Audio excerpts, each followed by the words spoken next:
فقہ کا ایک اصول ہے. اصول کیا ہے؟ شک کے ساتھ یقین زائل نہیں ہوتا، شک کی وجہ سے یقین ختم نہیں ہوتا. اگر مجھے شک ہے کہ زمین پاک ہے ناپاک ہے تو یہ زمین پاک ہے، شک کی وجہ سے زمین ناپاک نہیں ہوں گی. اگر مجھے شک ہے کہ یہ پانی پاک ہے کہ ناپاک ہے تو شک کی وجہ سے پانی ناپاک نہیں ہوگا، پانی پاک ہے. شک کسی چیز کو ناپاک نہیں کر سکتا، شک کی وجہ سے یقین زائل نہیں ہوتا، شک کی وجہ سے یقین کو آپ ختم نہیں کر سکتے.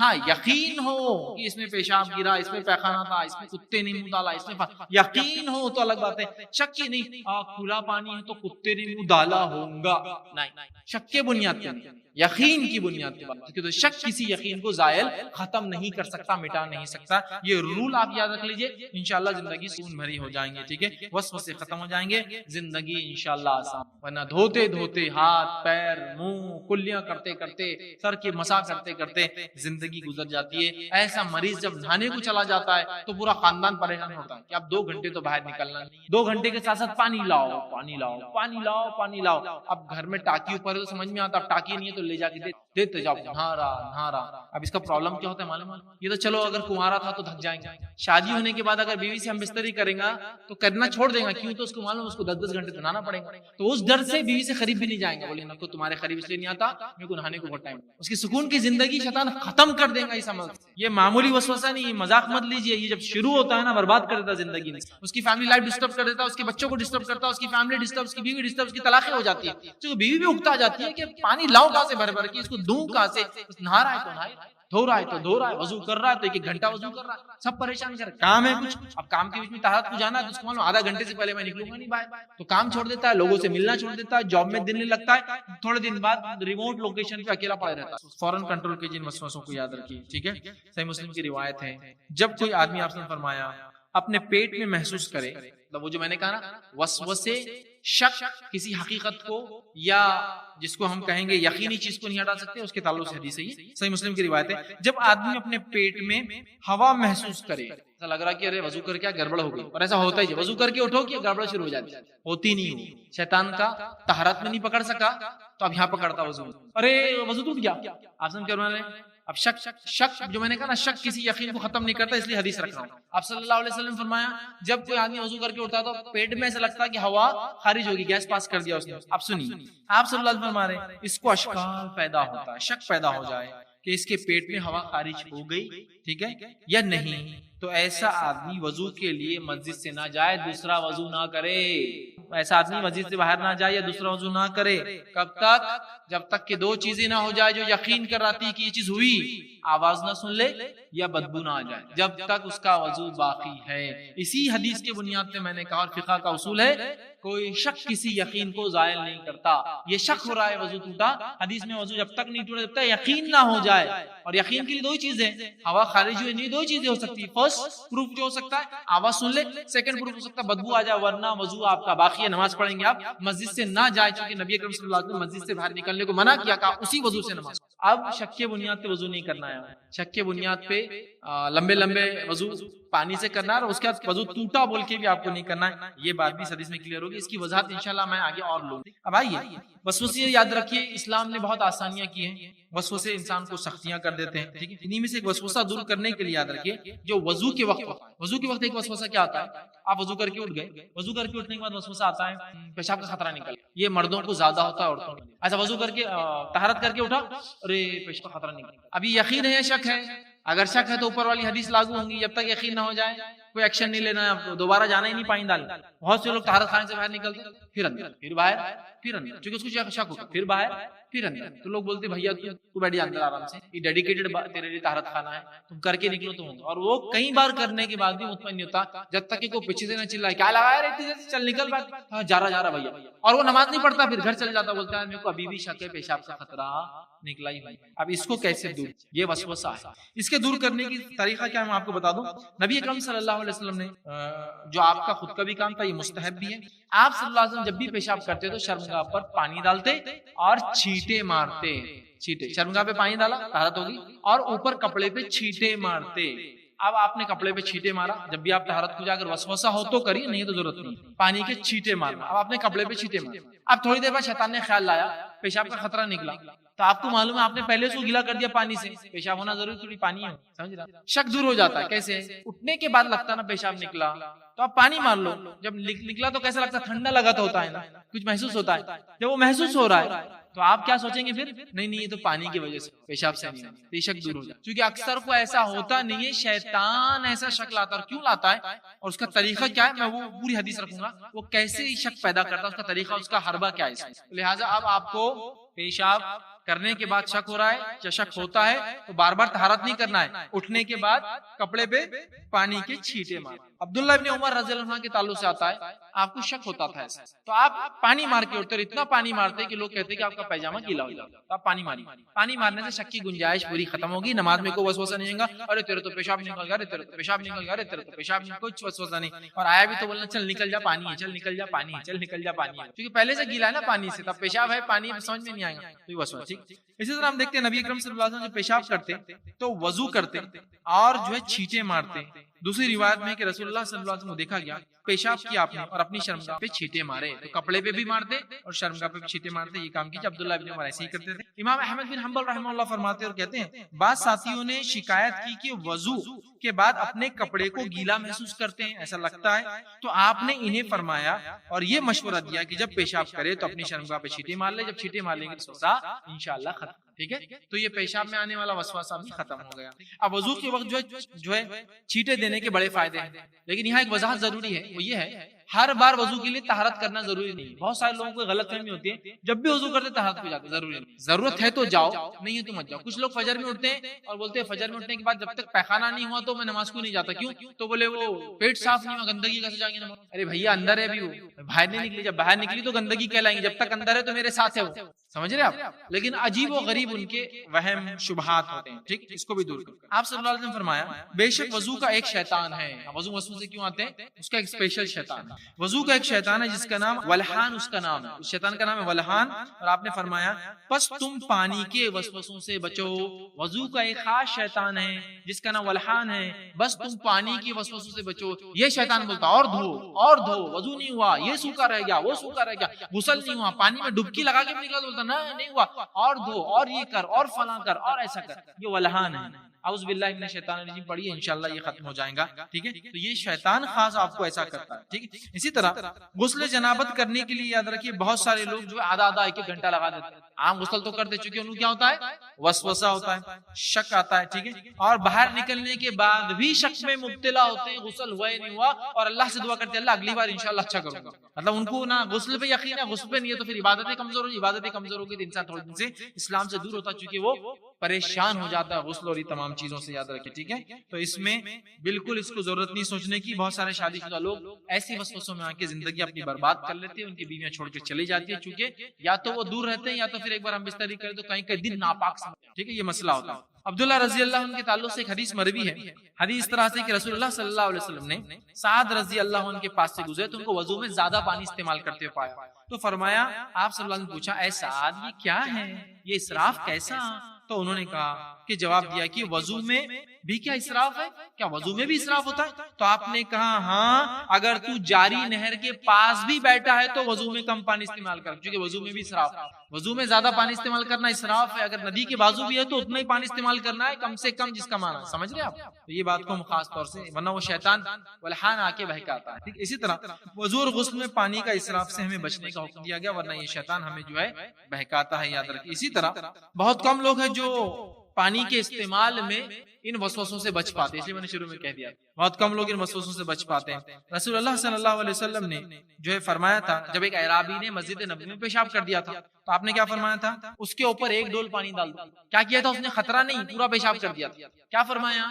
مسجد دھو کے نکالو، مسجد صاف کر کے نکالو، ٹینکر بھر پانی ڈالو، کنواں پورا لا کے پلٹا دو۔ مسجد نبوی میں کیا فرمایا؟ ایک ڈول پانی، فنش، ایک ڈول پانی آئی۔ اسی طرح آپ صلی اللہ علیہ وسلم نے جو ہے خشک منی کے بارے میں کہا کہ اس کے اکھاڑ دے، اس کا کپڑا ناپاک نہیں ہوتا۔ منی اگر سوکھ جائے کپڑے پہ لگ کر آپ اس کو اکھاڑ دے تو آپ کی نماز بالکل درست ہے، اس کا دھونا ضروری نہیں، اس کا دھونا ضروری نہیں، ٹھیک ہے؟ میں حوالے اور تفصیلات نہیں رکھنا چونکہ ایک ایک جملہ میرا ایک ایک حدیث اور اس کی تفصیلات میں جائیں گے۔ خشک منی کو اکھاڑ دے کوئی مسئلہ نہیں، نہیں, ٹھیک ہے, اپنے ناخن سے کھرچ سکتے ہیں آپ اور اس کے بعد نماز کو جا سکتے ہیں, اس پہ پانی لگا کے, کوئی دھونا اس کے لیے ضروری نہیں. جوتے کے بارے میں فرمایا کہ زمین پہ صرف رگڑ لو, دھول سے پاک ہو جاتا ہے, اس کو دھونے کی ضرورت, کسی بھی قسم کی کتنی بھی گندی غلاظت رکھو, خالی مٹی پہ رگڑ لو, جوتا پاک ہو جاتا ہے. ہمارے پاس اگر کسی کے جوتے پہ کچھ لگ گیا تو وہ جوتے کو دھو کے فینائل مار کے سینٹ مار کے اس کے بعد ہی گندا لگا تھا, ابھی مطمئن نہیں, تو کہا صرف رگڑ لو, صرف رگڑ لو, ختم, فنش, صاف پاک, ٹھیک ہے. اسی طرح جو ہے عورت کی چادر کے بارے میں جب سوال ہوا, جو راستے سے نکلتی ہے اور نالی آ جاتی ہے اور وہ چادر نالی میں بھیگ جاتی ہے, تو کہا اس چادر کو دھونے کی ضرورت نہیں, اسی چادر سے نماز پڑھ سکتی ہے, کیونکہ جب وہ چادر نالی سے نکلتی ہے دھول میں جاتی ہے اور مٹی اس چادر کو پاک.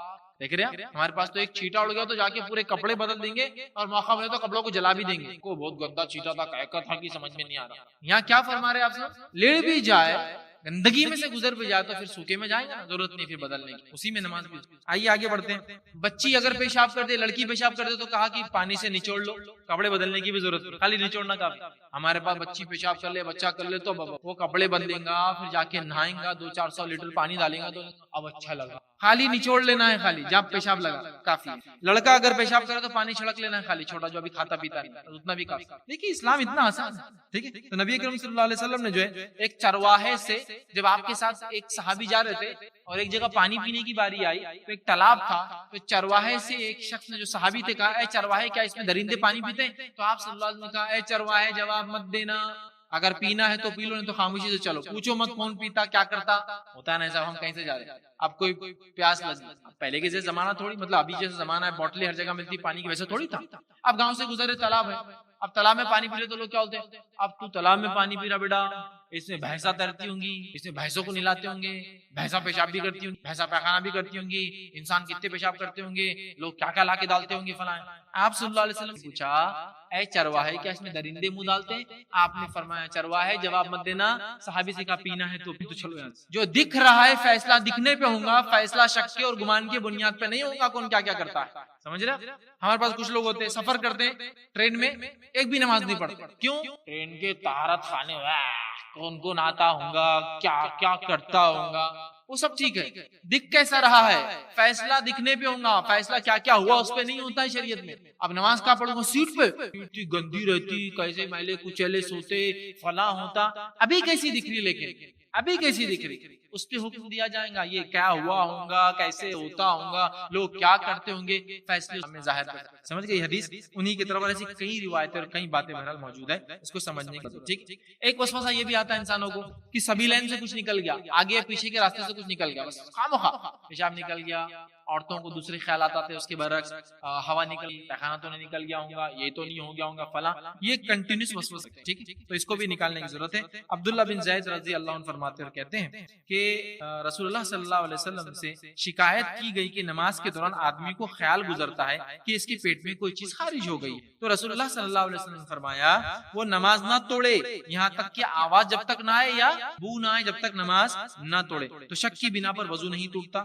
شک کی بنا پر سبیلین سے کچھ نکلا یہ سوچنے سے آپ کا نہ وضو ٹوٹا نہ غسل ٹوٹا, اس بات سے آپ مطمئن ہو جائیے, یاد رکھیے. ٹھیک ہے, اور اسی طرح آپ نے کیا فرمایا, بے شک شیطان تم میں سے ایک آدمی کے پاس آتا ہے اور اس وقت آتا ہے جب وہ نماز میں ہوتا ہے, اور نماز میں ہوتے وقت وہ اس کے پیچھے کے راستے پہ جاتا ہے, پیچھے کی شرمگاہ پہ, اور وہاں ایک بال توڑ لیتا ہے. تو انسان کو ایسا لگتا ہے کہ اس کی ہوا خارج ہوئی, جبکہ اس نے کچھ دوسرا کام کیا ہوا. بال توڑ لیتا ہے, بال کو کھینچتا ہے, حدیث میں آتا ہے, بال پکڑ کے کھینچتا ہے یا توڑ لیتا ہے, تو آدمی کو ایسا محسوس ہوتا ہے کہ وضو ٹوٹ گیا. سو آدمی نماز سے نہ پھرے یہاں تک کہ آواز نہ آ جائے یا بدبو نہ سونگھ. تیسری ابو داؤد کی روایت نے فرمایا, جب تم میں سے کسی کے پاس شیطان آئے اور کہے تیرا وضو ٹوٹ گیا ہے, تو اس سے کہنا تو جھوٹا ہے, میرا وضو نہیں ٹوٹا. اب جواب دینا ہے, یہ بات یاد ہے. جو وسوسے ایسے آتے ہیں نا, اس کو جواب دیجیے, نہیں ٹوٹا, نہیں ہوا. آپ لوگ کیا بولتے, نہیں ہو گیا ہوگا, مت جواب دیجیے شیطان کو. ٹھیک ہے, آپ نے فرمایا اس کو بول تو جھوٹا ہے. پھر فرمایا, اور نماز سے نہ نکلے جب تک کہ اپنی ناک سے محسوس نہ کرے یہ آواز نہیں. شک کے بنیاد پہ نہیں ٹوٹتا وضو, نماز کچھ نہیں ٹوٹتی, یہ بات یاد رکھیے, میں یہ بتانا ہی چاہتا. مصنف ابن ابی شیبہ کی روایت ہے, اس کو غور سے سنیے. عبداللہ ابن عباس فرماتے ہیں, وہ شک کیوں ہوتا ہے, اس کا ریزن یہاں. آپ نے فرمایا, بے شک شیطان بندے کو خیال ڈالتا ہے کہ اس کی نماز خراب ہو گئی, جب اسے لاچار کر دیتا ہے جب وہ دیکھتا ہے کہ یہ تو نماز نہیں توڑ رہا تو اس کے دبر میں پھونک مارتا ہے. بس اسے ایسا محسوس ہوتا ہے کہ ہوا خارج ہو گئی, وضو ٹوٹ گئی, تو اس کا وضو نہیں ٹوٹا جب تک کہ آواز نہ سن لے یا بو نہ سن لے. پھر شیطان اس کے سامنے سے آتا ہے, پیچھے سے تو کچھ نہیں کر سکتا, سامنے آتا ہے, خاموخواہ کھینچتا ہے تاکہ بندے کو ایسا لگے شرمگاہ سے کچھ نکل گیا اور وہ نماز توڑ دے. پھر آپ نے فرمایا شرمگاہ سے کوئی چیز نکلی ہے, لہٰذا بندہ نماز سے نہ نکلے یہاں تک کہ یقین نہ ہو جائے کہ شرمگاہ سے کچھ. شک کے بیسس پہ نہ نماز ٹوٹتی, نہ روزہ ٹوٹتا ہے, نہ نماز دہرانے کی ضرورت ہے, نہ روزہ دہرانے کی ضرورت ہے, نہ رکعتوں کو خاموخواہ سجدے سہو کرنے کی ضرورت. سمجھ رہا؟ ان وسوسوں سے جو شیطان دلوں کے اندر بہرحال ڈالتا ہے, یا شر جو ہٹ ہٹ کے یا بار بار دوہرا کے انسانی دلوں میں آتا ہے. پھر الذی یوسوس فی صدور الناس, اور وہ وسوسے جو انسانی دل میں بہرحال وہ انسانوں کی ڈالتا ہے, من الجنۃ والناس, جو انسانوں میں سے اور جنوں میں سے ہوتے ہیں جو ایسے وسوسے ڈالتے ہیں. تو پتہ چلا انسان اور جن میں ایسے ہوتے ہیں جو ایسے وسوسے انسانی ذہن میں بولیے یا انسانی دل کے اندر جو ہے صدور کے اندر اس کے سینے میں ڈالتے ہیں. تو اس کی حقیقت ہے, قرآن اس کی وضاحت کرتا ہے. اب وسوسے کیا ہے؟ وسوسے شیطانی خیالات ہے, شیطانی وہ شیطان آ کے آپ جو بھی بولیے چمٹی لیتا ہے, پھونک مارتا ہے, خیال ڈالتا ہے, اکساتا ہے, اس کو کہتے ہیں یہ فاسد ہوتے ہیں, یہ برے ہوتے ہیں. اور انسان کو یہ وسوسے آنے سے وہ بہت پریشان ہو جاتا ہے کیونکہ یہ شیطانی خیالات ہوتے ہیں, یاد رکھیں. ٹھیک ہے, اور اس کے آنے کی مختلف وجوہات ہو سکتی ہیں, انشاءاللہ اس کی تفصیلات میں ہم بعد میں جائیں گے.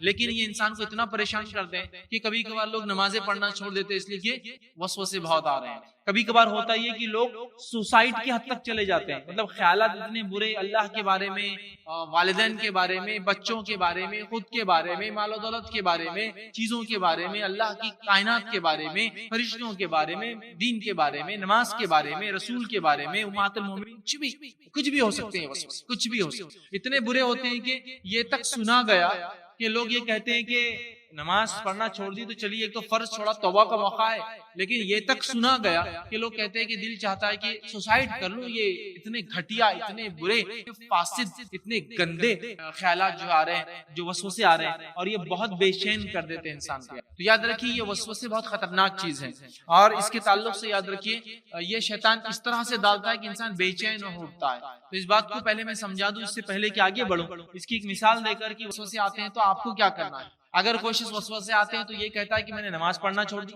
یا کوئی شخص وسوسے آتے ہیں بول کر یہ کہہ رہا ہے کہ میں سوسائڈ کرنے کا دل چاہ رہا ہوں, تو اس آدمی کی مثال ایسی ہے جیسے کہ گھر پر چور بہت آ رہے تو تجوری کھلی چھوڑ دیا میں نے. گھر پر چور بہت آ رہے تو میں نے کیا کہ تجوری کو کھلی چھوڑ دیا, بولا بھائی جو لے جانا لے جا, لے, ٹینشن مت دے. تو شیطان کس کے پاس آتا ہے؟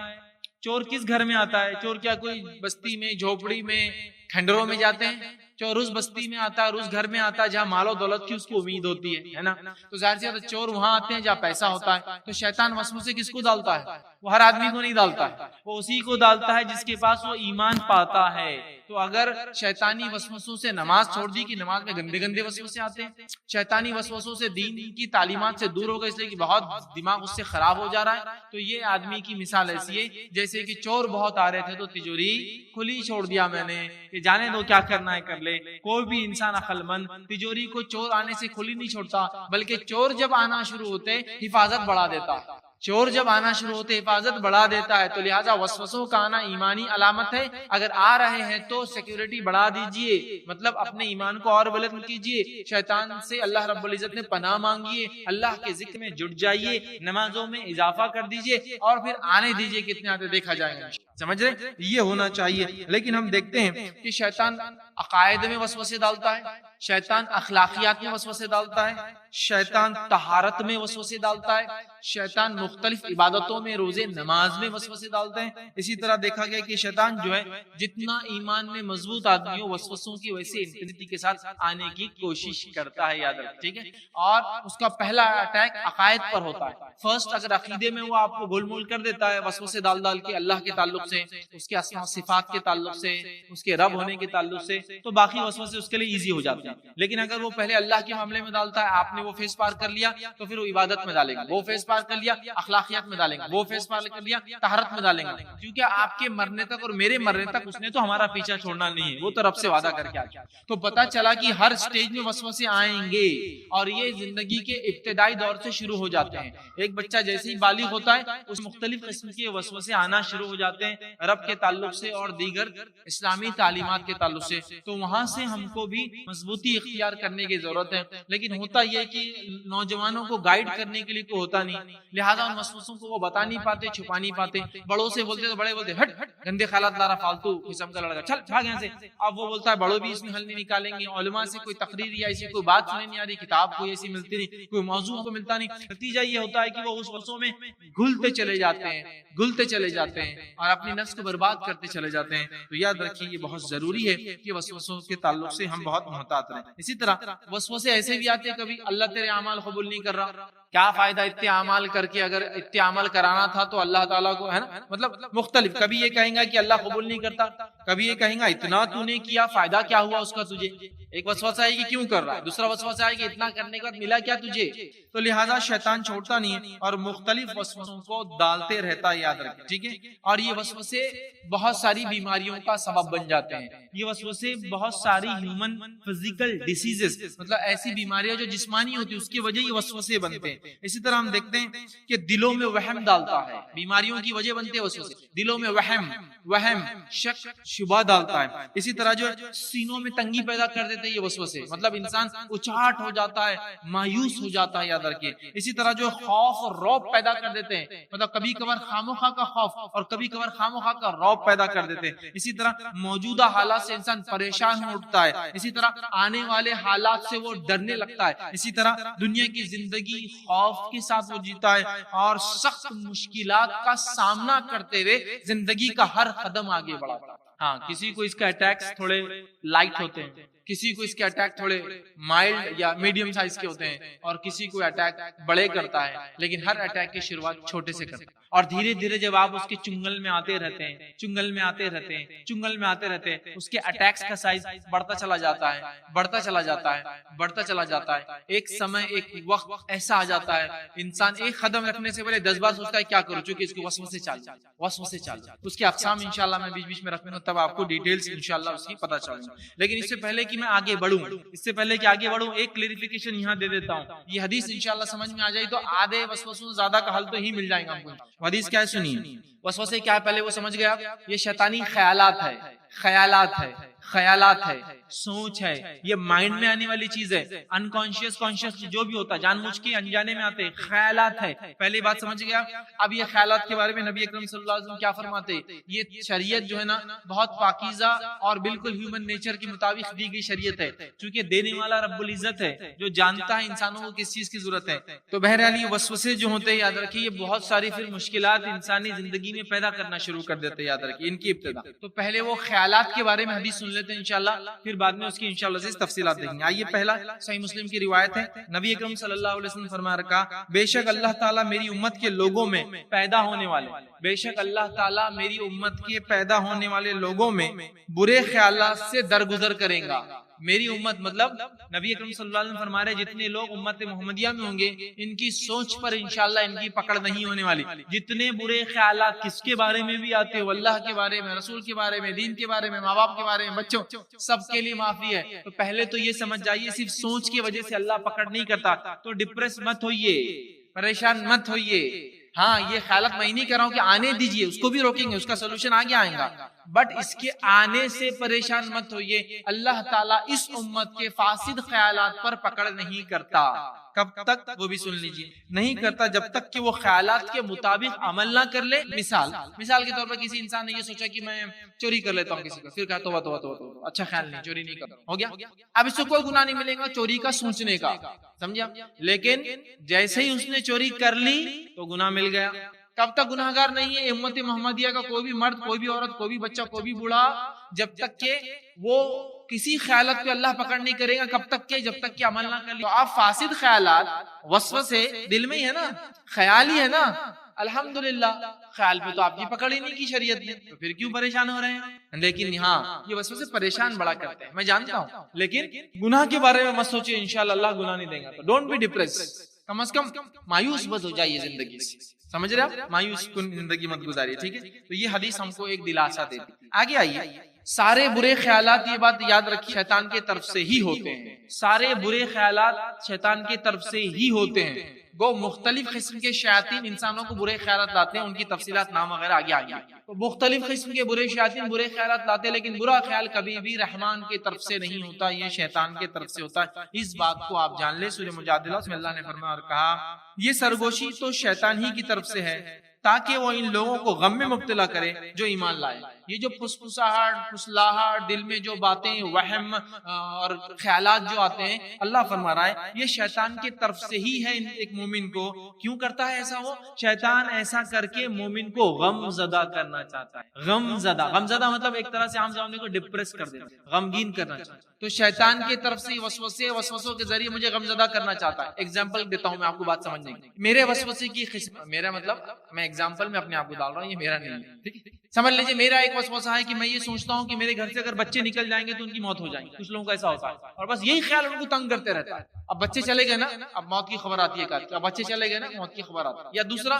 اب میں مر جاتا کہ میں مر جاؤں گا تو میری بیوی کتنا روئیں گی نا میرے پہ، پھر لوگ دکانیں بند رکھیں گے میرے محلے والے اس دن، اور خود ہی رو رہا، مطلب خود ہی سوچ رہا موت کا، خود ہی رو رہا موت پہ۔ یہ وسوسہ ہے، یہ وسوسہ ہے۔ کیوں ڈال رہا ہے شیطان؟ اب کتنا غمگین ہو جاتے ہیں آپ جب اپنی موت کا سوچتے، بچوں کی موت کا سوچتے، غمگین۔ یہ وسوسہ، ایکسیڈنٹ ہو جائے گا، اس کا پیر تو کٹ جاتا، میرے کو ایسا لگ رہا، اب نئی بائک لینا، ٹرک کے نیچے آ جاتا، میرے کو ایسا لگ رہا، فلاں کیے نا، ایسا ہو جاتا، میرے کو لگ رہا۔ یہ اس سے ہوتا کیا ہے؟ آپ غمگین ہو جاتے ہیں، اپسیٹ ہو جاتے ہیں، ڈپریس ہو جاتے ہیں۔ تو یہ اللہ فرما رہا ہے یہ سرگوشی، پھسپھساہٹ، یہ وسوسے شیطان کی طرف سے، یہ تاکہ مومنوں کو ان وسوسوں کے ذریعے غم زدہ کر دے، ڈپریس کر دے، اپسیٹ کر دے، لائف جو خوشنما ہے اس خوشنما زندگی کو جو ہے خراب کر دے، ان کی برباد کر دے۔ تکلیف کا فیض زندگی میں ایک بار آتا ہے لیکن خوشیاں روز رہتی ہے، لیکن یہ وسوسے روز تکلیف دیتے ہیں۔ جو غم ہوتا ہے اس دن ڈبل تکلیف ہوتا ہے، چھوڑتے نہیں ہیں، ٹھیک ہے؟ تو یہ اللہ کی طرف سے نہیں، شیطان کی طرف سے۔ پھر فرمایا حالانکہ وہ اللہ کے حکم کے بغیر انہیں ہرگز کچھ نہیں کر سکتا۔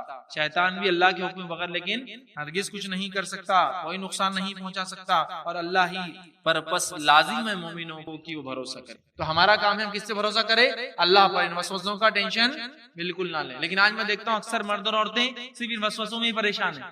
ریئل لائف میں دنیا بالکل جس کو کہیں گے رونق دار ہے، لیکن دل میں اندھیرا بھرا ہوا ہے وسوسوں جیسے۔ تو بہرحال اس سے نکلنے میں جو ہے بہت سخت ضرورت ہے۔ آئیے آگے بڑھتے ہیں۔ آدم علیہ السلام کو شیطان نے جو پہلا کام کیا اور جس کام کی وجہ سے کیا کیا، جنت سے نکال دیا، وہ کام کیا تھا آپ سب جانتے ہیں۔ اللہ رب العزت نے قرآن میں فرمایا کہ آدم علیہ السلام پہ سب سے پہلے شیطان نے جو کام کیا وہ کیا تھا؟ یہی تھا وسوسہ۔ اور اس کی تفصیلات اللہ رب العزت نے سورہ اعراف سورہ نمبر 7 آیت نمبر 20 سے فرمایا کہ وسوس لهم الشیطان، اور شیطان نے آدم علیہ السلام کے دل میں وسوسہ ڈالا۔ کیا کہا کہ اے آدم، اگر تم اور تمہاری بیوی اس جھاڑ کا پھل کھا لیں گے تو کیا ہوگا؟ تم فرشتے بن جائیں گے اور تمہاری ہمیشہ والی زندگی ہوگی، اور ایسی ملکیت ملیں گی جو کبھی ختم نہ ہوں گی۔ تو تمہارے کو ایسی ملکیت ملیں گی جو ختم نہ ہوں گی، اور تمہیں اللہ ہمیشہ کی زندگی دیں گا۔ کیا کرو گے؟ تو جھاڑ کے پھل کھاؤ گے۔ تو یہاں کیا شیطان نے وسوسہ ڈالا۔ کیا کیا؟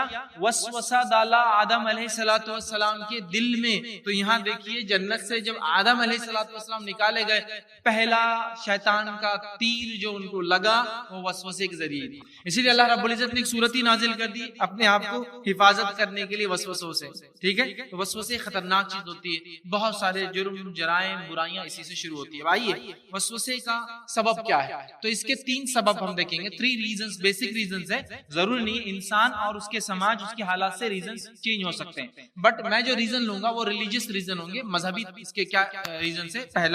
پہلا سبب یہ ہے کہ ہم سب کو دین کے بارے میں علم نہیں ہے، یا جس کو بولیں گے دین کے بارے میں جہالت۔ علم کا الٹ جہل ہوتا۔ دین کے بارے میں جہالت سب سے بیسک، سب سے بڑا ریزن ہے کہ وسوسے ہمارے دلوں میں آتے ہیں۔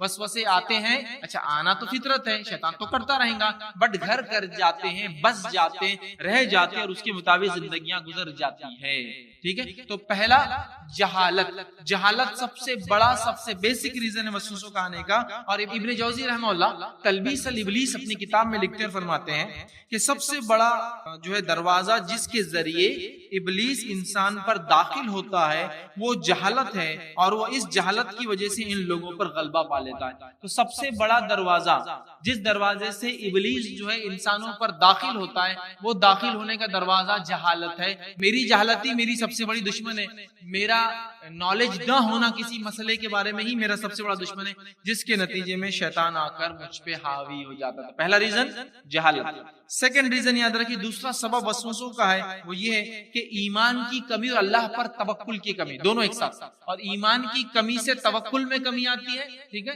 یا پھر کبھی ایمان کمزور ہوتا ہے اور اس کے علاوہ دوسری صفتیں کمزور، تو ایمان کی کمی اور اللہ پر توکل کی کمی سے وسوسے آتے ہیں۔ یہ سیکنڈ چیز یاد رکھیے کہ انسان میں ایمان کی کمی ہے اور اللہ پر توکل اس کا کم ہوتا ہے، جبکہ اللہ نے قرآن میں بیان کر دیا وَمَن يَتَوَكَّلْ عَلَى اللَّهِ فَهُوَ حَسْبُهُ، جو اللہ پر توکل کرتا ہے اللہ اس کے لیے کافی ہو جاتا ہے، لیکن اس کے بعد بھی ہمارے وسوسوں پر ہم کنٹرول نہیں کر پا رہے، کیونکہ اللہ پر جو ایمان اور توکل چاہیے تھا وہ نہیں ہوتا ہے۔ اور تیسری اہم وجہ وسوسے کی وہ یہ ہے کہ شیطان جو ہے ہم پر حملہ ور ہو جاتا ہے، شیطان ہم پر حملہ ور ہو جاتا ہے، سیٹانک اٹیکس، شیطان کا حملہ ہے۔ یہ تیسری وجہ، ایک جہالت، دوسرا ایمان کی کمزوری اور اللہ پر توکل کی کمزوری، اور تیسرا شیطان کا حملہ ہوتا ہے۔ یہ تین اہم ریزن ہیں، اس کے علاوہ بھی اور بھی ریزن ہو سکتے، زمین، زمانہ، حالات، علاقہ، اکنومیکل کنڈیشن، سماج کے حساب سے چینج ہوتا جائے گا، ٹھیک، لیکن یہ تین بیسک ریلیجس ریزن ہیں جس وجہ سے وسوسے ہم میں زیادہ آتے ہیں اور ہم وسوسے مبتلا ہو جاتے ہیں، شیطان بآسانی ہم پہ وسوسے ڈال دیتا ہے۔ آئیے آگے بڑھتے ہیں۔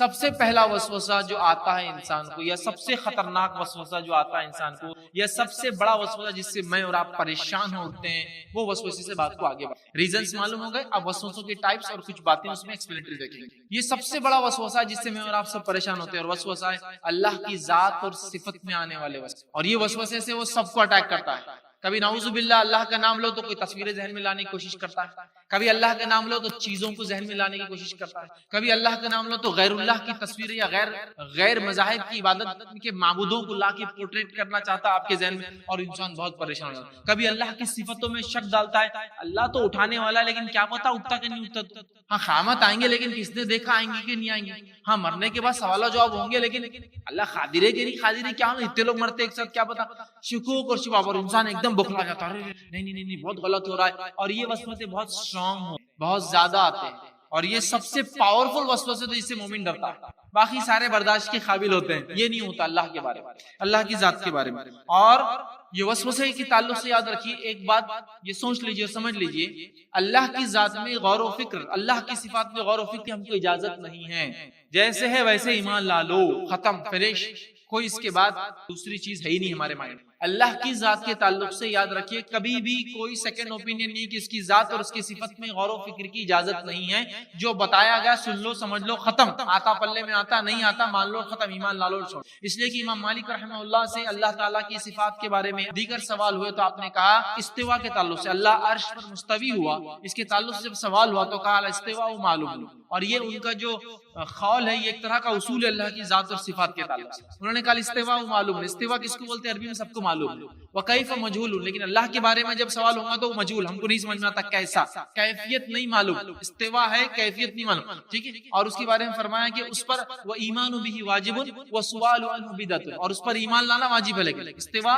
کیا ہے ہم کو پتا ہے، اللہ کی ذات کے بارے میں تو کیسا ہے ہم کو نہیں معلوم ہے، ایمان لانا واجب ہے، وَسُؤَالُ عَنْهُ بِدْعَةٌ، اور ایسے سوالات کرنا بدعت ہے چونکہ صحابہ نے نہیں۔ تو گویا اللہ کی ذات اور صفت کیسی ہے بس ختم، سوالات مت کیجئے، وہ ایسا ویسا، ہاتھ ہے تو کیسا، دیکھتا ہے تو کیسا، بولتا ہے، یہ کوشچن نہیں، ڈیپتھ میں مت جائیے، جو ہے تقدیر ہے کیسی ہے کیا ہے، ڈیپتھ میں مت جائیے، جو بتا دے گا ٹھیک ہے سمجھ میں آئے ٹھیک ہے، ورنہ ایمان لا لیجیے اتنا کافی ہے۔ تو پہلا وسوسہ جو آتا ہے جس سے میں اور آپ سب سے زیادہ خوفزدہ ہوتے ہیں وہ یہ ہے۔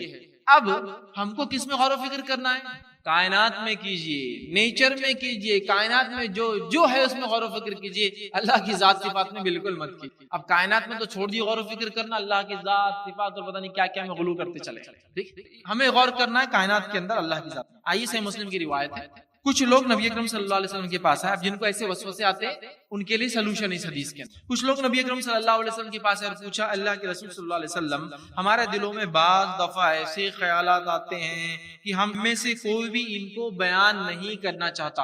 ایک روایت میں فرمایا ہم میں سے کوئی شخص کوئلہ ہاتھ میں لینا پسند کرتا ہے جلتا ہوا، بیان کرنا پسند نہیں کرتا۔ ایک روایت میں فرمایا ہم میں سے کوئی شخص جل کے زندہ مر جانا پسند کرتا ہے لیکن یہ وسوسہ بولنا پسند نہیں کرتا۔ ڈینجرس اللہ کی ذات کے ہم کو آ رہے ہیں، کیا کریں؟ نبی اکرم صلی اللہ علیہ وسلم فرمایا کہ ہم میں سے کوئی پسند نہیں کرتا کہ وہ ہمیں آئے۔ آپ نے پوچھا کیا واقعی ایسے خیالات تم کو آتے ہیں؟ کیا واقعی تم کو ایسے خیالات آتے ہیں؟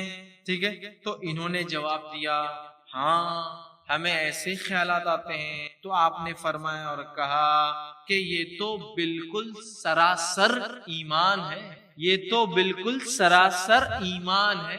آپ کو بولیں گا وسوسہ آ رہا ہے، ایمان کی بات ہو رہی ہے. اس کا معنی یہ وسوسہ ایمان نہیں ہوتا، وسوسہ تو شک ہے، اور شک ایمان کے الٹ ہے، چونکہ ایمان یقین ہے. اس کا معنی یہ ہے کہ وسوسے آ رہے ہیں، ٹھیک، تو ان وسوسوں سے پریشان ہو رہا ہے کہ بتانا تجھے پسند نہیں، کہا ٹھیک، تو گویا یہ ایمان کی علامت ہے کہ مومن وسوسوں سے گھبراتا ہے، تو کہا یہ ایمان ہے. وسوسوں کے اگینسٹ جو تو سوچ رہا ہے کہ یہ تو بہت گندے خیالات نہیں ہونا، یہ ایمان کی علامت. اس لیے میں نے شروع میں کہا نا، چور آ رہا ہے تو گھر کا لاک کھلا مت چھوڑو، اب تو لاک ڈبل لگاؤ. تو آپ وسوسے آ رہے تو نماز روزہ مت چھوڑو، اب تو زیادہ اور مستعد اسٹرانگ بن جاؤ اس کے خلاف کھڑے ہونے میں. اس بات کو ذہن نشین کر لیں، یہ حدیث یہ بتا رہی. آئیے دوسری حدیث صحیح مسلم کی روایت ہے. آپ صلی اللہ علیہ وسلم سے سوال کیا گیا وسوسہ کیا ہے، تو آپ نے فرمایا یہ خالص ایمان ہے. مطلب وسوسہ ایمان نہیں ہے، وسوسہ جو آتا ہے وہ خالص ایمان کی علامت ہے. اور وسوسہ آنے کے بعد مومن کی گھبراہٹ کہ اس کا ایمان نہ چلے جائے، یہ ایمان کی علامت ہے. یہاں بھی حدیث واضح ہوگی. تو وسوسے سے بھاگو مت، ڈرو مت. ٹھیک. آگے ابو داؤد کی روایت میں اور اضافی الفاظ یہ ہمیں آگ کا انگارہ ہاتھ میں لینا پسند ہے، لیکن وہ وسوسے کو بولنا پسند نہیں ہے. بہت ہی ڈینجرس وسوسے ہوتے ہیں کچھ لوگ، اتنے ڈینجرس کہ دن میں بیٹھے بیٹھے رونا شروع کر دیتے ہیں، گھبرا جاتے ہیں. یہ شیطان کی طرف سے، ڈری مت، گھبرائی مت. ٹھیک. تو ہمیں آگ کا انگارہ لینا پسند ہے لیکن بولنا پسند نہیں ہے. تو ہم ان خیالات کو اپنی زبان سے ادا نہیں کر سکتے. ٹھیک ہے، ایسے بھی الفاظ آتے ہیں، مطلب اتنے ڈینجرس وسوسے بھی صحابہ کو آتے تھے، لیکن اللہ کے رسول نے کہا کوئی گھبراؤ مت، فکر مت کرو، یہ ایمان کی وجہ سے آ رہا ہے، تم اس سے اپنی حفاظت کرو. حفاظت کیسی ہوگی انشاءاللہ آگے بات آئیں گے. اسی طرح ابن حبان کی روایت میں عائشہ رضی اللہ عنہا فرماتی ہے اور کہتی ہے بلا شبہ شیطان تم میں سے کسی ایک کے پاس آتا ہے. اب دیکھیے اللہ کی ذات کے تعلق سے ایک جو بڑا وسوسہ ہے، وہ وسوسے کا کلیریفیکیشن حدیث میں آ رہا ہے. ٹھیک ہے، تو یہ حدیث میں اس لیے بیان کر رہا ہوں کہ وسوسے کا کلیریفیکیشن ہو. ابھی حدیث میں غور و فکر کر کے نئے وسوسے مت پیدا کر لو، پہلے ضروری وضاحت کر دے رہا ہوں، کیونکہ بیان نہیں کروں گا تو پھر ایک مسئلہ چھوٹ بھی جائے گا، اور بیان کر رہا ہوں تو احتیاط کے ساتھ بیان کر رہا ہوں کہ اس کو لے کے نئے وسوسے مت پیدا کرو. ٹھیک ہے، ایکسپلینیشن دے رہا ہوں. میں عائشہ فرماتی ہے کہ اللہ کے رسول صلی اللہ علیہ وسلم فرمایا جو بہت سارے لوگ ہوتا اللہ کی ذات میں، اس کا جواب ہے بلا شبہ شیطان تم میں سے کسی ایک کے پاس آتا ہے اور کہتا ہے تجھے کس نے پیدا کیا. کسی ایک کے پاس آ کے بولتا ہو کریٹڈ یو، کس نے پیدا کیا تجھے. پھر وہ جواب دیتا اپنے دل میں وسوسہ ہی ہے، وہ بولتا اس کو اس نے پیدا کیا. پھر وہ بولتا ہے کہ اس کو کس نے پیدا کیا، تو بولتا اس کو اس نے پیدا کیا. پھر وہ پوچھتا ہے شیطان تجھے کس نے پیدا کیا، وہ کہتا ہے اللہ نے. شیطان پھر کہتا ہے زمین و آسمان کو کس نے پیدا کیا، وہ کہتا ہے اللہ نے. پھر شیطان کہتا ہے اللہ کو کس نے پیدا کیا. ٹھیک ہے، تو جو کوئی اس طرح کی بات پائے اسے فوراً کہنا چاہیے. ٹھیک ہے، تو جو کوئی جس کو شیطان ایسا بہکائے کہ اللہ کو کس نے پیدا کیا، اس نے فوراً کہنا چاہیے آمنت باللہ ورسولہ. یہ اس کی دعا ہے، آمنت باللہ ورسولہ، ایمان لا اللہ پر، اس کے رسول پر. جو انہوں نے بتایا بس ختم، مجھے شیطان کے جواب دینے کی ضرورت نہیں ہے، کیونکہ شیطان کیا کہہ رہا ہے اللہ کو کس نے پیدا کیا. اب اس کا لاجیکل ایکسپلینیشن دے رہا ہوں صرف سمجھنے کے لیے، اپنا کوئی منطق قیاس نہیں لڑا رہا ہوں، صرف سمجھنے کے لیے. اگر کوئی یہ کہے کہ اے کو کس نے پیدا کیا، کوئی کہیں گے بی نے، چلو ٹھیک. بی کو کس نے پیدا کیا، سی نے، چلو ٹھیک. سی کو کس نے پیدا کیا، تو کوئی کہیں گے ڈی نے، چلو ٹھیک. لیکن کوئی نہ کوئی تو ایک ہوگا نا جس کو کسی نے پیدا نہیں کیا، وہی اللہ کی ذات ہے. آپ کہے کہ اس کو کس نے پیدا کیا، تو اس نے کیا، اس کو کس نے، اس کو کس نے. سائیکل کہیں نہ کہیں جا کے تو فل سٹاپ ہوں گی، سم تھنگ تو ہوں گی، کچھ نہ کچھ تو ہوگا جو سب سے پہلے ان کریٹڈ، ان بورن ہوگا، بغیر پیدا کیا گیا، بغیر کسی کے بنایا ہوا ہوگا، اور وہی ذات کو اللہ کہتے. تو وسوسے کا لاجیکل جواب بھی دے دیا اور حدیث میں دعا بھی بتا دیا آمنت باللہ ورسولہ، فنش، ختم. اب کوئی سوچنے کی ضرورت نہیں ہمیں کو ڈر لگ رہا، ہمیں کو ایسے خیالات آ رہے، فلاں ہو رہے. شیطان کی طرف سے ہٹا لیے اس کو اپنے سے دور، اللہ اور رسول پہ ایمان کی بات کیجیے اور آگے بڑھیں. ہو گیا یہ بڑا وسوسہ ہوتا ہے. ٹھیک ہے، اب اس وسوسے کا علاج کیسا کرے، چونکہ اسپیشل وسوسہ تھا، اس کا علاج نہیں رکھ دیتا ہوں میں، باقی سارے وسوسوں کا علاج آخر میں ایک ساتھ رکھ، چونکہ عقیدے کے بارے میں، باقی سارے اعمال کے بارے میں، عبادات کے. تو پہلا اس وسوسے کا علاج میں اور آپ کیسا کریں گے اس کا ہم قرآن حدیث سے دیکھتے ہیں. پہلا آمنت باللہ ورسولہ، یہ دعا پڑھیں گے. پہلا آمنت باللہ و رسولہ، یہ دعا پڑھیں گے جب بھی اللہ کی ذات اور اس کی صفت میں وسوسہ آئے، برے خیالات آئے۔ دوسرا سورہ اخلاص کی تلاوت کریں۔ تیسرا کام کریں گے شیطان مردود سے اللہ کی پناہ مانگیں، اعوذ باللہ من الشیطان الرجیم، شیطان مردود سے اللہ کی پناہ مانگیں۔ چوتھا اللہ تعالیٰ کی پناہ مانگ کر اس قسم کے خیالات کو رک جانے کے لیے اپنے نفس کو بھی آمادہ کریں گے کہ اب خیال مت لاؤ تم بار بار، جہاں اللہ میں پناہ بھی مانگ لی تو اپنے نفس کو بھی کہیں نہ کہیں روکیں گے۔ پانچواں ہم اس مریض سے سوال کریں گے یا سوال پوچھا جائے گا، کیا تو یہ بات مانتا ہے جو شیطان تیرے دل میں ڈال رہا ہے؟ یقیناً وہ کہیں گا نہیں۔ جب نہیں مانتا ہے تو اس کا مطلب ایمان ہے، مانتا نہیں نا، پریشان ہو تو یہ ایمان ہے۔ ٹھیک، چھٹی چیز یاد رکھیے وہ یہ ہے کہ اس ایسے خیالات کو دفاع کرنے کی ہر ممکن کوشش کریں۔ ساتویں چیز بہت زیادہ فکر مند اور ڈپریس نہ ہو ایسے خیال سے، اگر بہت زیادہ ہی آ رہے ہیں تو تھوڑی دیر کے لیے چھوڑ دے، لیکن بہت پریشان نہ ہو، اس کا سولوشن ہے۔ اور آٹھواں بار بار اس کے بارے میں سوچنا چھوڑ دیں، تھوڑی دیر بعد نکل جاتی ہے۔ جیسا ایک ہاتھ پہ آپ کو زخم لگا، آپ بار بار سوچتے ہیں تو دھکا لگتے رہتا ہے، چھوڑ دیجئے، تھوڑی دیر بعد آپ بولتے نہیں ہم محسوس، کچھ چیزیں ہوتی ہے تو شیطان کو جتنا آپ سوچ رہے ہیں وہ اتنا آپ کو تکلیف دے رہا ہے، تو یہ اس کا ایسے وسوسے کا علاج ہے۔ اب آئیے وسوسے نیک لوگوں کی آزمائش ہے، وسوسے نیک لوگوں کی آزمائش ہے، نیک لوگوں کو شیطان وسوسوں کے ذریعے جو ہے آزماتا ہے، اس بات کو آپ جان لیں۔ ٹھیک ہے، جو ہے اس تعلق سے جو باتیں آتی ہیں وہ یہ صحیح بخاری کی روایت ہے، نبی اکرم صلی اللہ علیہ وسلم نے یہ بات بیان کر دی اور فرما دیا کہ بے شک اللہ تعالیٰ میری امت کے دلوں میں پیدا ہونے والے خیالات سے درگزر کرتا ہے جب تک کہ ان خیالات کو بیان نہ کرے یا اس پر عمل نہ کر لے۔ تو پتہ چلا خیالات آتے ہیں، شیطان مومنوں کو تکلیف دیتا ہے اور مومنوں کے لیے ایسی چیزیں آزمائش بن جاتی ہے، اس چیز کو ہم ذہن میں رکھیں۔ ٹھیک، اب ہم دیکھتے ہیں کہ کبھی کبھار جو شیطان جو ہے بندے کے دل میں اللہ کے تعلق سے بدگمانی ڈالتا ہے اور یہ بدگمانی کے ذریعے وسوسے شروع کرتا ہے۔ بدگمانی کیسی؟ اللہ تجھے کبھی نہیں بخشیں گا، ارے تیرے دل میں تو ایمان ہی نہیں ہے کہ تو تیرے کو وسوسے نہیں آ رہی، ابھی حدیث سنا نا تو نے ایمان سے وسوسے آتے ہیں، تیرے دل میں تو ہے نہیں، کبھی تیرے کو وسوسہ نہیں آیا۔ ٹھیک ہے، اسی طرح جو ہے تیری موت جو ہے کفر پہ ہونے والی ہے، خاموخواہ ڈال رہا ہے تیری موت دیکھ کفر پہ ہونے والی، تو تب عبادت کر لے، تو مرے گا تو کافر ہی مرے گا، اب آدمی گھبرا رہا ہے۔ اسی طرح کبھی وہ کرتا ہے تیری توبہ اللہ قبول ہی نہیں کرتا، آدمی بولتا نہیں کرتا، کرتا ہے تو پھر کہاں ہے اس کا ریسیپٹ، کہاں ہے جواب، کہاں ہے اس کا؟ آدمی بول رہا ہے کیسا معلوم کروں میری توبہ قبول ہی نہیں۔ ٹھیک ہے، اسی طرح کرتا ہے تیری اطاعت اور بندگی کا تیرا کیا فائدہ، اگر وہ نوٹ نہیں ہوا تو آخر میں اگر اللہ نے بول دیا تو نے کچھ نہیں کیا تو کیا کریں گا؟ یہ ساری چیزیں نا امیدی والی بات۔ ارے تو نے کب سے دعائیں مانگی؟ ہاں بہت مانگی نا، سنا کہ اللہ نے ایک بار بھی، کیا کے چکر میں جا رہا ہے، یہ نہیں سنتا اللہ، اس کے لیے تو کفر کر بدعت کر، جب سنیں گا تیری بات۔ تو اس طرح کی نا امیدیاں اللہ کے تعلق سے ڈالتا ہے، یاد رکھیے۔ اسی لیے پہلی چیز وسوسے مبتلا لوگ اور عام لوگ اللہ کے تعلق سے حسن ظن اچھا ہو تو وسوسے بہت حد تک کنٹرول ہو جاتے ہیں۔ اب وسوسوں کی دوسری قسم، بڑی قسم اور میجورٹی آف وسوسے ایسے ہی آتے ہیں اللہ کی ذات کے بعد۔ اب سیکنڈ جو پوائنٹ ہم دیکھ رہے ہیں جو میجر وسوسے آتے ہیں وہ کیا ہے؟ وہ وسوسے ہیں طہارت میں آنے والے وسوسے، اور اس سے بہت سارے لوگ پریشان ہیں۔ طہارت، پاکیزگی، چاہے وضو ہو، غسل ہو، اس کے بعد ہم کہیں گے طہارت سے ریلیٹڈ جو بھی ایشوز ہوتے ہیں، چاہے وہ طہارت جنابت سے ہو، حیض کی وجہ سے ہو، نفاس کی وجہ سے ہو، یہ وسوسے آتے ہیں۔ اور الا ماشاء اللہ کچھ لوگ ہی ان وسوسوں سے بچ پاتے ہیں، الا ماشاء اللہ، دعویٰ نہیں کر رہا ہوں، چیلنج نہیں کر رہا، لیکن الا ماشاء اللہ۔ اور آج کے جدید دور میں ہائیجین کے نام پر یہ وسوسے تو ایسے ہو گئے بالکل بادلوں کے سر پہ بس بھرے۔ ہائیجین، صاف صفائی، ہم بہت صاف لوگ ہیں، پاک لوگ ہیں، کیسے صاف؟ روز گھر کو دھو کے نکالتے ہیں، ارے لوگ پانی نہیں مر رہے پیاس سے، نہیں صفائی تو ضرور۔ اچھا کیا گندگی ہوتی ہے آپ کے گھر میں؟ گندگی اتنے بڑے بڑے پکھے پڑے جاتے ہیں ہمارے پاس، تو مکھی کی گندگی کیا شرعی ناپاکی ہے؟ ٹھیک ہے، اسے بیماریاں ہو سکتی ہیں، لیکن کیا شرعی ناپاکی ہے؟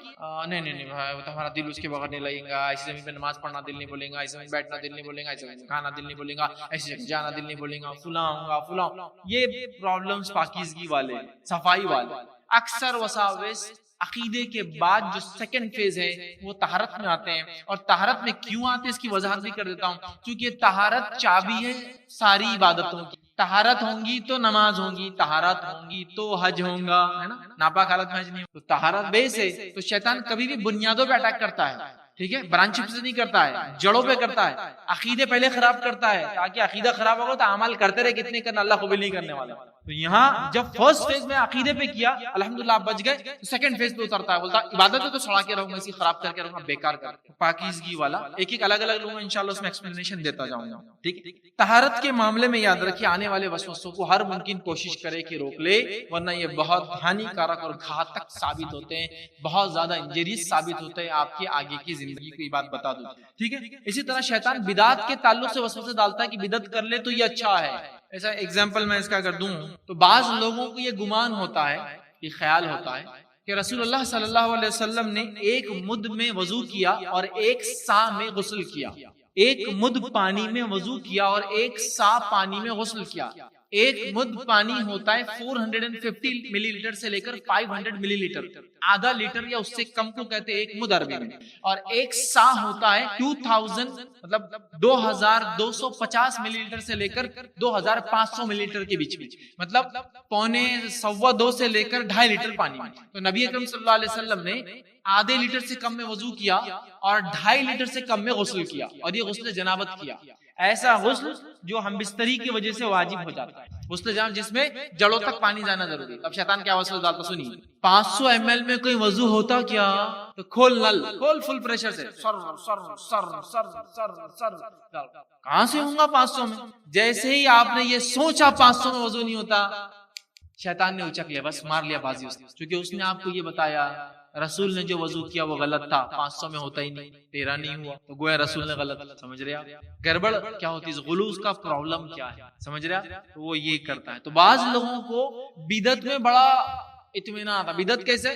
وضو کرنے بیٹھے ہیں، پوری ٹانکی خالی ہوئی، لیکن ابھی وضو چل ہی رہا ہے، وضو ایسا کہ کپڑے بھی غسل لے لیے اور آنکھ بھی غسل لے لیا، لیکن وضو چالو پورا بھیگ گیا لیکن وضو ختم نہیں۔ تو گویا یہ اعلان کرتا ہے یہ وسوسوں کا مریض کہ شریعت نے جو بتایا نا 500 ml میں نہیں ہوتا بھائی، آدھے لیٹر میں، یہ ضروری ہے، اور بدعت کو وہ دین سمجھنے لگتا ہے۔ اور جو لوگ اگر 500 ml میں وضو کر لے تو بولتا ہے ایسے گندے لوگ ہیں 500 ml میں وضو کر۔ نبی اکرم صلی اللہ علیہ وسلم نے زیادتی اور کمی دونوں میں وضو اتنے ہی پانی سے کیا، زیادہ استعمال نہیں کیا، اسی لیے میں نے کہا نا اللہ ماشاءاللہ ہی کچھ لوگ بچے ان وسوسوں سے، طہارت والے۔ غلطی سے کوئی پانی زیادہ خرچ کر دیتا وہ تو اسراف میں ہے، لیکن یہ وسوسے کی وجہ سے کرتا ہے کہ اتنے کم میں نہیں ہوتا تو وہ غلو کر رہا، شریعت میں بدعت کر رہا۔ تو بہرحال کچھ لوگوں کا گمان ہوتا ہے کہ اتنے میں وضو نہیں ہو سکتا ہے، حالانکہ نبی اکرم صلی اللہ علیہ وسلم نے ایسا کیا، ٹھیک ہے۔ اور اتنے 500 ml میں تو ان کا صرف ہاتھ دھلتا، خالی ہاتھ دھلتا ہے نا۔ ہاتھ بھی کیسا دھوتے ہو؟ ناخنوں کے اندر پانی ڈالتے، پہلے ہاتھ دھونا ہے نا، بہت ضروری ہے، گیلا نہیں، سوکھا نہیں چھوٹنا، پھر ملتے بیٹھا ہے، مل رہا ہے چل رہا ہے، اس کا پانی چالو ہے، کیونکہ وضو کا مسئلہ ہے بھائی، نبی نے وضو کیا ایسا ملتے بیٹھے کہ ناخن، تو ابھی تو 500 ml میں تو ہاتھ بھی نہیں دھلتا ہے، پہلا ہاتھ بھی مشکل سے دھل جائے تو بڑی بات ہو جائے، یہ حالت۔ آئیے نبی اکرم صلی اللہ علیہ وسلم کے تعلق سے بات آتی ہوئی کہ آپ نے فرمایا کہ جو 3 دفعہ سے زیادہ نبی اکرم صلی اللہ علیہ وسلم وضو کیا، وضو میں کم سے کم ہر اعضاء کو، وضو کے اعضاء کو کتنے بار دھونا ہے؟ کم سے کم 1 بار، اور زیادہ سے زیادہ 3 بار۔ وسوسوں کے مریض 30 بار سے تو آگے دھوئے بغیر تو اطمینان نہیں آتا، کم از کم 1 بار، زیادہ سے زیادہ 3 سے زیادہ کرے تو کیا سن لیجیے، آپ صلی اللہ علیہ وسلم فرمایا جو 3 دفعہ سے زیادہ دھوئے گا وہ میری نافرمانی کرے گا اور وہ ظالم ہوگا، جو 3 بار سے زیادہ وضو میں چیزوں کو دھوئیں گا وہ نافرمانی کریں گا میری اور ظالم ہوں گا۔ تو وسوسوں کے مریض جن کو یہ وسوسہ ہے کہ وضو کم پانی میں نہیں ہوتا، آج سے ہی شروع کر دیں گے، پانی لو ایک چھوٹے اس میں 500 ml میں، اور اتنے میں ہی وضو کرنا آج سے، اور شیطان کے منہ پہ ایک جگہ تماشا دینا زور سے کہ تیرے یہ وسوسے آج میرے سامنے اب نہیں چاہیے، کسی بھی مسئلے میں نہیں چاہیے۔ یہ جواب کے بغیر کام نہیں ہونے والا، بات یاد رکھ، ٹھیک ہے۔ تو لہٰذا اس لیے کہ ظلم ہے اپنی نفس پر اور اللہ کے رسول صلی اللہ علیہ وسلم کی نافرمانی ہے، اور نافرمانی کر کے وضو کر کے کوئی اپنی عبادتوں کو اللہ سے قبول نہیں کرا سکتا، یہ میرا دعویٰ ہے، ٹھیک ہے۔ آئیے اسی طرح صحیح مسلم کی روایت ہے، نبی اکرم صلی اللہ علیہ وسلم فرمایا جس نے ایسا کوئی عمل کیا جس کا حکم ہم نے نہیں دیا تھا وہ مردود ہے، وہ رد کر دیا گیا روز قیامت۔ تو نبی نے 3 سے زیادہ نہیں دھویا، تم بھی 3 سے زیادہ اپنے اعضاء کو نہیں دھو سکتے۔ اب کچھ 500 میں ہوتا ہے کیا؟ آج انشاءاللہ فجر کا کریں گے یا تہجد پڑھیں گے تو 500 میں کر کے دیکھ لو، بالکل ہو جائے، کوئی اس میں دو رائے۔ آپ اتنا لے کے پھینکیں گے تو نہیں ہوگا، لیکن اتنا سا چلو بھر لیا ہو گیا، چلو بھر لیا کلی، چلو بھر لیا ناک میں، چلو بھر لیا سب ہو جاتا ہے۔ میں کہتا ہوں 500 میں بالکل مکمل ہو جائیں گے، نبی اکرم صلی اللہ علیہ وسلم نے کیا ہے، ٹھیک ہے۔ تو جو اضافہ کریں گے شریعت میں اس کا عمل مردود ہے، یہ بات بھی یاد رکھنا۔ جابر رضی اللہ عنہ فرماتے اور کہتے ہیں کہ وضو کے لیے 1 مد پانی کافی ہے اور غسل جنابت میں 1 سا پانی کفایت کرتا ہے۔ ایک آدمی نے ان کی یہ بات سن کر کہا مجھے تو پانی کی یہ مقدار کافی نہیں ہے، اتنا تو میرے کو نہیں پڑتا۔ جابر رضی اللہ عنہ کو بڑا غصہ آ گیا اور غصے میں آ گئے، اور ان کا چہرہ متغیر لال ہو گیا، چڑ گئے ہوگی کیسی بات کر رہا، نبی کا ہوا تیرا کیسا نہیں ہو، متغیر ہو گیا۔ آپ رضی اللہ عنہ نے فرمایا جو تجھ سے بہتر تھا اور تیرے سے زیادہ گھنے بال والا تھا اس کا تو وضو غسل اتنے میں ہوگا، تیرا کیسا نہیں ہوگا۔ اس لیے کہ نبی اکرم صلی اللہ علیہ وسلم کا آخر وقت تک آپ بڑے گھنے بال والے تھے، داڑھی میں بھی گھنے بال تھے اور سر کے بال بھی گھنے، تو کہا تجھ سے گھنے بال والے کے یہ ہو گیا کہ غسل جنابت اس نے کر لیا 2.5 لیٹر میں اور وضو کر لیا 500 ml میں، تیرا کیسا نہیں ہوتا؟ بہت غصہ آیا، سمجھ رہا؟ تو یہ غلو ہو جائے گا، اس سے بچنا ہے۔ اگر یہ نہیں بچے تو طہارت کے بعد شیطان جو بڑھتا ہے نا، وہ سیدھا نماز پہ اٹیک کرتا ہے۔ طہارت میں کھینچ لیا، فرسٹ سٹیپ ہلاک کر دیا آپ کو، وسوسوں پہ حاوی ہو گیا، نیکسٹ اس کا ٹارگٹ آپ کی نماز کی رکعتیں اور آپ کے سجدے ہوں گے، بات آ رہی ہے، ٹھیک ہے؟ تو پہلے اس میں اپنے آپ کو بچانا ہے ہم زیادہ، ٹھیک ہے؟ اسی طرح شیطان انسان کے دل میں وسوسہ ڈالتا ہے، ٹھیک ہے، کہ بیت الخلاء میں زیادہ دیر بیٹھے رہے، پیخانے میں، کیونکہ زیادہ دیر بیٹھیں گا بالکل فریش ہو کے نکلے، ایک خطرہ پیشاب کا نکال دے، فلاں کر خواہ مخواہ بٹھائیں گے، اور یہ ایسا مقام ہے جہاں بیٹھ کے پوری پروگرامنگ کرتا رہتا آپ، کیونکہ وہ اچھی جگہ تو ہے نہیں، اللہ کا ذکر تو ہو نہیں سکتا، تو زیادہ دیر بٹھائیں گے۔ اس کے بعد جب استنجا کے لیے پیشاب کے لیے جائیں گے، نہانے کے لیے جائیں گے، لمبا ہلائیں گے، استنجا پیشاب کے لیے جائیں گے تو لمبی دیر تک بیٹھنے کا حکم دیں گا۔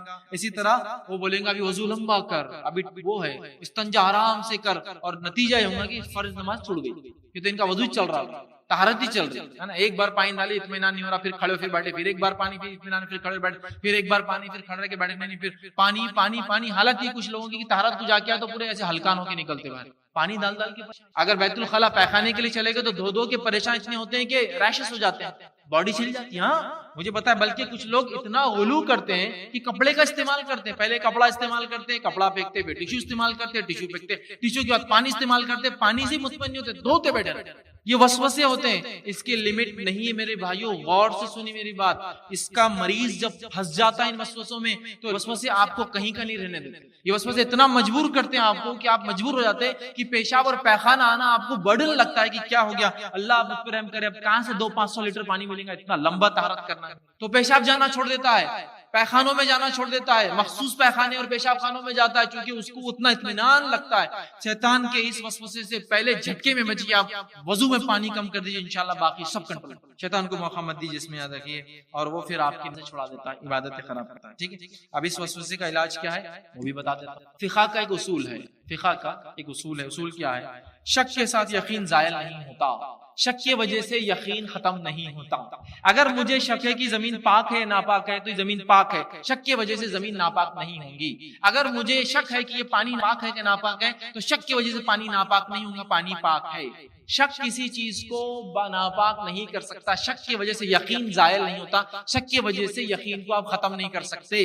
ہاں یقین ہو کہ اس میں پیشاب گرا، اس میں پیخانہ تھا، اس میں کتے نے منہ ڈالا، اس میں یقین ہو تو الگ بات ہے، شک کی نہیں کھلا پانی ہے تو کتے نے منہ ڈالا ہوگا، نہیں، شک کے بنیاد پہ نہیں، یقین کی بنیاد پہ بات، کیونکہ شک کسی یقین کو زائل ختم نہیں کر سکتا، مٹا نہیں سکتا۔ یہ رول آپ یاد رکھ لیجئے، انشاءاللہ زندگی سکون بھری ہو جائیں گے، ٹھیک ہے؟ وسوسے ختم ہو جائیں گے، زندگی انشاءاللہ آسان، ورنہ دھوتے دھوتے ہاتھ پیر منہ کلیاں کرتے کرتے سر کے مسا کرتے کرتے زندگی گزر جاتی ہے۔ ایسا مریض جب نہانے کو چلا جاتا ہے تو پورا خاندان پریشان ہوتا ہے کہ اب 2 گھنٹے تو باہر نکلنا نہیں، 2 گھنٹے کے ساتھ ساتھ پانی لاؤ پانی لاؤ پانی لاؤ پانی لاؤ۔ اب گھر میں ٹاکی اوپر ہے تو سمجھ میں آتا، اب ٹاکی نہیں ہے تو لے جا کے دیتے جاؤ، نہا رہا۔ اب اس کا پرابلم کیا ہوتا ہے معلوم ہے؟ یہ تو چلو اگر کنوارا تھا تو تھک جائیں گے، شادی ہونے کے بعد اگر بیوی سے ہم بستری کریں گا تو کرنا چھوڑ دیں گا، کیوں؟ تو اس کو معلوم اس کو 10 گھنٹے تو نہانا پڑے گا، تو اس ڈر سے بیوی سے قریب بھی نہیں جائیں گے، بولے نہ کو تمہارے قریب اس لیے نہیں آتا میرے کو نہانے کو بہت ٹائم، اس کی سکون کی زندگی شیطان ختم کر دے گا اس عمل سے۔ یہ معمولی وسوسہ نہیں، مذاق مت لیجیے، یہ جب شروع ہوتا ہے نا برباد کر دیتا زندگی میں،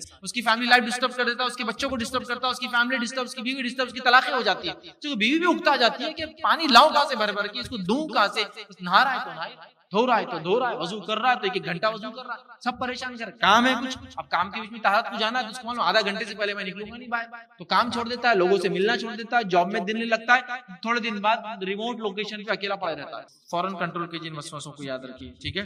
صحیح مسلم کی روایت ہے، جب کوئی آدمی آپ نے فرمایا اپنے پیٹ میں محسوس کرے، وہ جو میں نے کہا نا وسوسے، شک کسی حقیقت کو یا جس کو ہم کہیں گے یقینی چیز کو نہیں ہٹا سکتے، اس کے تعلق سے حدیث ہے، یہ صحیح مسلم کی روایت ہے، جب آدمی اپنے پیٹ میں ہوا محسوس کرے، ایسا لگ رہا کہ ارے وضو کر کے گڑبڑ ہو گئی، اور ایسا ہوتا ہی ہے، وضو کر کے اٹھو کہ گڑبڑ شروع ہو جاتی ہے، ہوتی نہیں ہو، شیطان کا طہارت میں نہیں پکڑ سکا تو اب یہاں پکڑتا وضو، ارے وضو ٹوٹ گیا، آپ سمجھ کر رہے ہیں؟ اب شک جو میں نے کہا نا، شک کسی یقین کو ختم نہیں کرتا، اس لیے حدیث رکھ رہا ہوں۔ آپ صلی اللہ علیہ وسلم فرمایا جب کوئی آدمی وضو کر کے اٹھتا تو پیٹ میں ایسا لگتا کہ ہوا خارج ہوگی، گیس پاس کر دیا اس نے۔ اب سنیے، آپ صلی اللہ علیہ وسلم فرما رہے اس کو اشکال پیدا ہوتا ہے، شک پیدا ہو جائے کہ اس کے پیٹ میں ہوا خارج ہو گئی، ٹھیک ہے یا نہیں، تو ایسا آدمی وضو کے لیے مسجد سے نہ جائے، دوسرا وضو نہ کرے۔ ایسا آدمی مسجد سے باہر نہ جائے یا دوسرا وضو نہ کرے، کب تک؟ جب تک کہ دو چیزیں نہ ہو جائے جو یقین کراتی کہ یہ چیز ہوئی، آواز نہ سن لے یا بدبو نہ آ جائے، جب تک اس کا وضو باقی ہے۔ اسی حدیث کے بنیاد پہ میں نے کہا، اور فقہ کا اصول ہے کوئی شک کسی یقین کو زائل نہیں کرتا۔